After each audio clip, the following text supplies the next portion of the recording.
अवधूत चिंतन श्री गुरुदेव दत्त. श्रोतो नमस्कार. मेडपॉवर मराठी आपल्यासाठी सादर करीत आहे हरितायन ऋषी प्रणीत त्रिपुरा रहस्य हा महान ग्रंथ. स्वतः श्री दत्त गुरूंनी भार्गव रामाला म्हणजेच परशुरामांना जे ज्ञान दिले त्या अनमोल ज्ञानाचा संग्रह म्हणून या ग्रंथाला श्री दत्त भार्गव संवाद असंही म्हणतात. या ग्रंथाचे एकूण 12,000 श्लोक आहेत. या श्लोकांचं 3 खंडांमध्ये विभाजन केलेलं आहे. पहिला ज्ञानखंड, दुसरा महात्म्यखंड आणि तिसरा कार्यखंड. तर आजपासून आपण आपल्या या मेडपॉवर मराठी चॅनलवरती असा हा महान ग्रंथ श्रवण करणार आहात. त्यासाठी चॅनल अवश्य सबस्क्राईब करा आणि सोबतच्या बेल आयकॉनवर प्रेस करून नोटिफिकेशन बेल ऑन करा, जेणेकरून प्रत्येक नवीन अध्याय तुमच्यापर्यंत पोहोचेल सर्वात अगोदर. आणि त्याचबरोबर चॅनलवरील जॉईन बटनला क्लिक करून आपण आमच्या या कार्यामध्ये सहभागी होऊ शकता. चॅनलला जॉईन झालेल्या प्रत्येक मेंबरसाठी प्रत्येक व्हिडिओ हा लवकर उपलब्ध होतो आणि त्याचबरोबर उपलब्ध व्हिडिओ हा ॲड फ्री असतो. त्यामध्ये कुठल्याही स्वरूपाची ॲड येत नाही. त्यामुळे ग्रंथ श्रवण करताना तुम्हाला मध्ये कुठलाही व्यत्यय येत नाही. त्यासाठी अत्यल्प दरामध्ये चॅनलवरील जॉईन बटनला क्लिक करून आपण आमच्यासोबत जॉईन होऊ शकता. चला तर मग श्री दत्त भार्गव संवाद किंवा त्रिपुरा रहस्य या महान ग्रंथाला सुरुवात करूया. यातील अध्याय पहिला. या अध्यायाच्या सुरुवातीला या ग्रंथाचे लेखक हरितायन ऋषी माता सरस्वतींना, श्री गणेशांना आणि श्री गुरुदेव दत्तांना त्याचबरोबर सर्व ऋषीमुनींना वंदन करून या ग्रंथाच्या कथाभागाला सुरुवात करतात. त्यांच्या समोरील श्रोता आहेत महर्षी नारद. हरितायन ऋषी महर्षी नारदांना हा सर्व कथाभाग सांगत आहेत. आता त्यांच्या मुखारविंदातून निघालेला हा कथाभाग आपणही सर्वजण श्रवण करूयात. ऋषीवर्य नारदांना म्हणतात, हे नारदा, हे त्रिपुरा देवीचे महात्म्य तू चांगले लक्ष देऊन ऐकलेस ना? कारण महात्म्य श्रवण करणे हे मोक्षाचे मुख्य साधन आहे. तर आता मी तुला ज्ञानखंड सांगतो. हे फार अनमोल असे ज्ञान आहे. त्याचे जर नीट श्रवण केले तर मनुष्याला दुःख म्हणजे काय असते हे तो अगदी विसरून जाईल. आणि अशा पद्धतीने हरितायन ऋषी नारदांना हा कथाभाग सांगू लागले. भगवान दत्तात्रयांकडून परशुरामांनी त्रिपुरा देवीचे महात्म्य श्रवण केले आणि ते महात्म्य ऐकल्यामुळे त्यांच्या त्या शुद्ध अंतकरणाला प्रेमाची भरती येऊन ते काही वेळ अगदी निश्चल झाले. त्यांचे डोळे आनंदाने भरून आले, अंगावरती रोमांच उभे राहिले आणि अंतकरणामध्ये हर्ष तर अगदी दाटून गेला. मग थोड्या वेळाने सावध होऊन त्यांनी श्री गुरु दत्तात्रयांना वंदन केले. आनंद अतिरेकाने कंठ दाटून आल्यामुळे वाणी साफ उमटत नव्हती. अशा अवस्थेमध्येच ते म्हणाले, महाराज, आपल्या कृपेने आज मी धन्य झालो. साक्षात शिवस्वरूप करुणा सागर श्री गुरु दत्तात्रय संतुष्ट झाल्यावरती प्रत्यक्ष ब्रह्मपदही तुच्छ आहे असे मला वाटते. ज्यांच्या सत्तेमुळे प्रत्यक्ष काळ देखील जीवाचा जिवलग होतो तो महेश्वर गुरु आज माझ्यावर अनायासे कृपाळू झाला. म्हणून महाराज, आपल्या कृपेमुळे मला माझे सर्व प्राप्य मिळाल्यासारखे झाले आहे. तर जिचे अगाध महात्म्य आहे त्या देवीची उपासना करण्याची पद्धती आज मला आपण समजावून द्यावी. अशी प्रार्थना केल्यावर आता परशुराम हे उपासना करण्यासाठी योग्य झाले आहेत असे श्री गुरु दत्तात्रयांच्या लक्षात आले.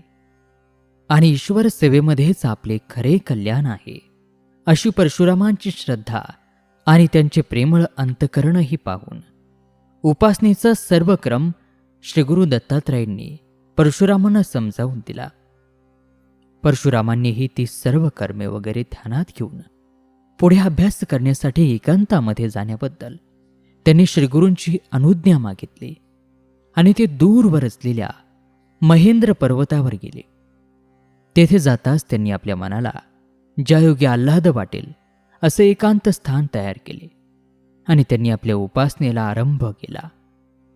त्रिपुरा देवीच्या मूर्तीचे ध्यान, जप, पूजा, नित्यनेम अखंड चालवीत राहून तेथे त्यांनी एकंदर 12 वर्ष काढली. उपासना प्रेमपूर्वक चाललेली असल्यामुळे 12 वर्ष कशी गेली त्यांच्या ध्यानातही आले नाही. त्यानंतर ते एकदा सहज स्वस्थपणे बसते असताना त्यांच्या मनामध्ये विचार आला आणि ते स्वतःशी म्हणाले, पूर्वी समर्थ ऋषींची आणि माझी गाठ पडलेली असताना मी त्यांना विचारलेली गोष्ट अद्यापही मला समजली नाहीच. मध्यंतरी मी ती मुळीच विसरलो होतो. पण त्रिपुरा महात्म्य श्रवण केल्यावर श्रीगुरूंना मी ते सृष्टीनिरूपण प्रसंगी पुन्हा विचारले, परंतु समर्थ ऋषींच्या त्या भाषणाचा अर्थ अद्यापही माझ्या काही ध्यानात आला नाही. त्यावर श्रीगुरूंनी वटवृक्ष आख्यान सांगून हा विषय प्रस्तुत नको म्हणून आणि त्यामुळे देखील तो मुद्दा तसाच राहिला. पण खरोखर या जगत व्यवहाराचे स्वरूप वस्तुतः काय आहे?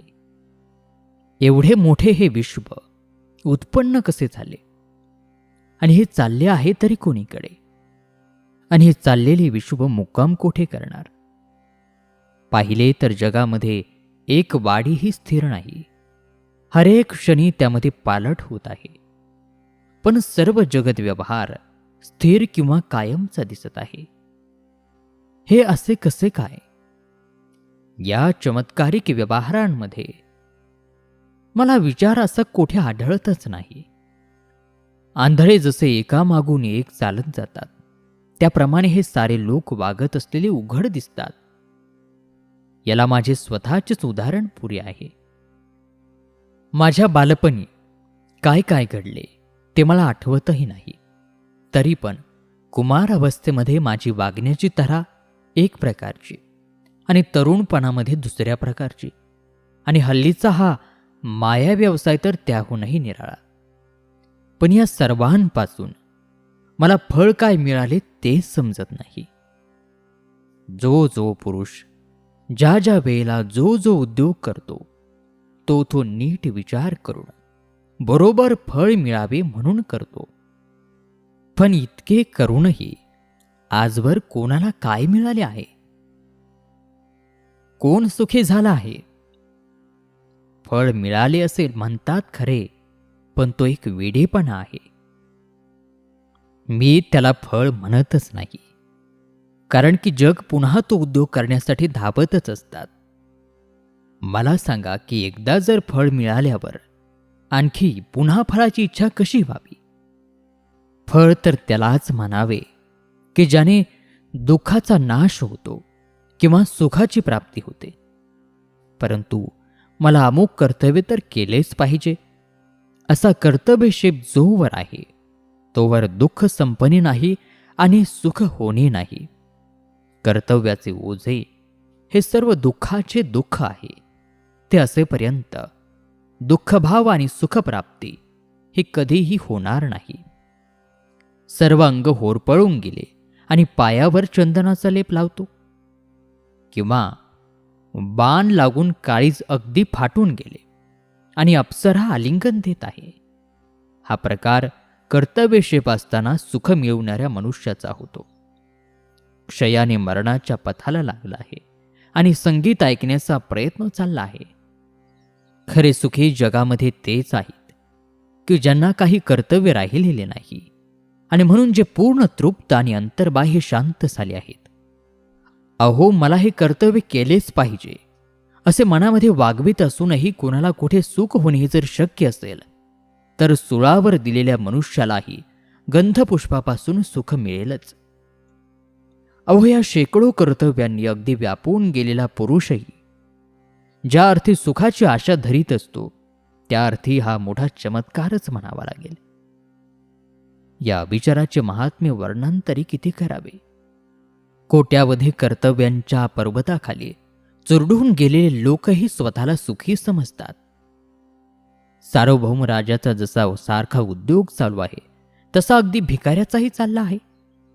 तसतशी त्यांना वेगवेगळी फळेही मिळतात आणि ते स्वतःला धन्य समजतात. आणि मीही परिणामाकडे मुळीच न पाहता या विचारशून्य परिपाठाप्रमाणे आंधळ्या मागून आंधळा जावा तसा अगदी नीट चाललो आहे. तर आता हे सर्व पुरे झाले. आता श्रीगुरूंच्याकडे जावे आणि या संशय समुद्रामधून पार जाण्याला श्रीगुरूंच्या बोधनौकेचा आधार घ्यावा, म्हणजे मला याचा उलगडा होईल. याप्रमाणे विचार करून आणि विलंब न लावता परशुराम श्रीगुरूंची भेट घेण्याकरिता त्या महेंद्र पर्वतावरून निघाले. ते गंधमादन पर्वतावर आले. तेथे आसनावर श्रीगुरूंची तेजस्वी मूर्ती बसलेली त्यांनी पाहिली आणि त्याचे अवलोकन केले. तेव्हा पुढे येऊन दोन्ही हातांनी श्रीगुरूंचे चरण त्यांनी धरले आणि पायावरती मस्तक ठेवले. त्यांना साष्टांग वंदन केले. हा सर्व प्रकार पाहून श्रीगुरूंचे अंतकरण प्रसन्न झाले आणि त्यांनी परशुरामांना प्रेमाने आशीर्वाद देऊन "वत्सा, उठ" असं म्हणून उठून ते म्हणाले, "वत्सा, पुष्कळ दिवसांनी तुझी गाठ पडली. तुझी प्रकृती वगैरे ठीक आहे ना? सांग बरे." तेव्हा परशुराम उठून श्रीगुरूंनी दाखवलेल्या समोरच्या आसनावर बसले आणि सुप्रसन्न मुखाने हात जोडून म्हणाले, "श्री गुरुदेवा, आपल्या अमृतमय अशा कृपेच्या आश्रयामध्ये राहणाऱ्या मला दैववशात प्राप्त होणाऱ्या रोगादिकांनी काय होणार? आपल्या कृपेने मिळालेल्या आत्मअमृताच्या करंड्यामध्ये मी राहत असल्यामुळे व्याधीरूपी प्रखर सूर्याचाही ताप मला झाला नाही. महाराज, आतून आणि बाहेरून आपल्या कृपेने मला आनंदित करून टाकले आहे. फक्त महाराजांचे चरणाचे सानिध्य नाही, हा एकच रोग, त्या वाचून मला काहीही आजार नाही. तेव्हा इथे येऊन श्रीगुरूंच्या दर्शनाने मी आता पूर्ण बरा झालो आहे. एक गोष्ट मात्र मनामध्ये पुष्कळ दिवस घोळत आहे. पुष्कळ दिवसांचा संशय आहे. आपण जर परवानगी दिली तर ते सर्व आपल्याला विचारायचे माझ्या मनामध्ये आहे." हे परशुरामांचे भाषण ऐकून दयाळू श्रीगुरूंना फार आनंद झाला आणि ते प्रेमाने परशुरामाला म्हणाले, "परशुरामा, विचार, तुझा पुष्कळ दिवसांचा संशय मला एकदा सांगून टाक. तुझे प्रेम पाहून मला फार आनंद झाला आहे. सांग, मी तुझे काय समाधान करू?" आणि श्रोतो, याचबरोबर त्रिपुरा रहस्य या महान ग्रंथातील ज्ञानखंडातील हा पहिला अध्याय या ठिकाणी समाप्त होत आहे. उर्वरित कथाभाग पुढील दुसऱ्या अध्यायामध्ये. तोपर्यंत नमस्कार, धन्यवाद. श्री गुरुदेव दत्त.